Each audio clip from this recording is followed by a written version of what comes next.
विधानसभा चुनाव 2025 के नामांकन के बीच मंगलवार को सिवान समाहरणालय परिसर में उस वक्त अजीबोगरीब स्थिति पैदा हो गई जब दरौली विधानसभा सीट से महागठबंधन के उम्मीदवार और वर्तमान विधायक सत्यदेव राम को पुलिस ने नामांकन करने के तुरंत बाद हिरासत में ले लिया।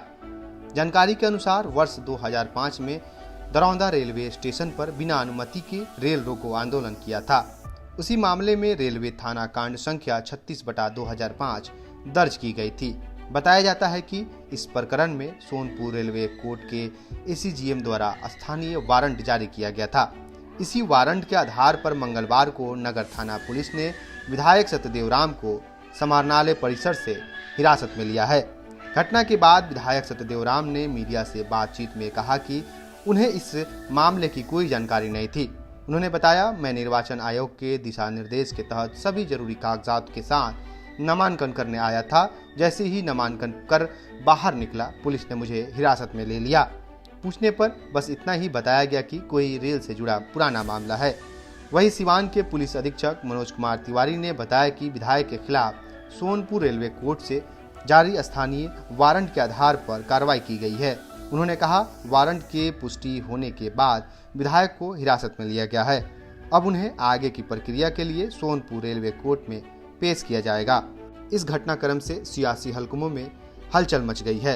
नामांकन प्रक्रिया के दौरान किसी विधायक का इस तरह हिरासत में लिया जाना चुनावी माहौल में चर्चा का विषय बना हुआ है। समर्थक इसे राजनीतिक साजिश बता रहे हैं, जबकि प्रशासन का कहना है कि यह केवल न्यायिक आदेश का अनुपालन है। देखिए विधायक सत्यदेव राम ने क्या कुछ कहा। वेरीफाई करके ओके किया और हम निकले। अब भाई कुछ लोग हैं कह रहे हैं कि जेल ले जाएंगे, तो मेरा ये चौथा चुनाव है जेल से लड़ने का। क्या मुद्दा, क्या किस कारण से आपको जेल ले जाया जा रहा है? कोई कारण नहीं है, मुझे पता भी नहीं है कि हम दुरावदा में कबो रेल रोकने या क्या करने, रेल का केस है, हमको मालूम भी नहीं है, कोई सूचना तक नहीं है। हम दो लोगों का नाम था, मेरा और अमरजीत का। अमरजीत को सूचना आ गई, हमको सूचना नहीं आई। सूचना आई होती तो हम आज ये बेल करा लेते। लेकिन ये जानबूझ करके कुछ लोग डिस्टर्ब करने के लिए और इस तरह के काम किया है। तो मैं जानता हूं कि बॉल को जितना पटकिएगा ना, उतना ही ऊंचाई पर खिलेगा। मतलब आपको यहाँ से अरेस्ट कर लिया गया? हाँ, हम अरेस्ट हैं अभी। हाँ, ये पहली बार थोड़े है, चौथी बार है। शासक वर्ग हमेशा इसी फिराक में रहता है। अभी तक आपका प्रतिद्वंदी क्लियर नहीं है कि आपके प्रतिद्वंदी में कौन उतरा, फिर भी क्या कुछ मुद्दा है, किस तरीके से तैयारी लेकर चल रहा है? प्रतिद्वंदी के ना ये मसला है, नहीं तो मैं तो उस केस के बारे में कुछ जानता भी नहीं हूँ। एबीसीडी और हम जेल जा रहे हैं।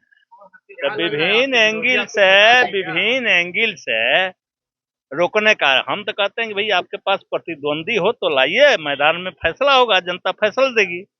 वो हिम्मत किसी की नहीं है। डर से आपको अरेस्ट करवा रहा है? डर से अरेस्ट करवा रहा है और दूसरा कोई नहीं। आप सुन नहीं रहे हैं ध्यान से। मैंने तो कहा कि ये पहली बार नहीं है, चौथी बार है। और जब जेल जाता हूं तो बम्पर वोट से जीतता हूं, क्योंकि मैं जनता के साथ हूं, जनता की बात करता हूं, जनता के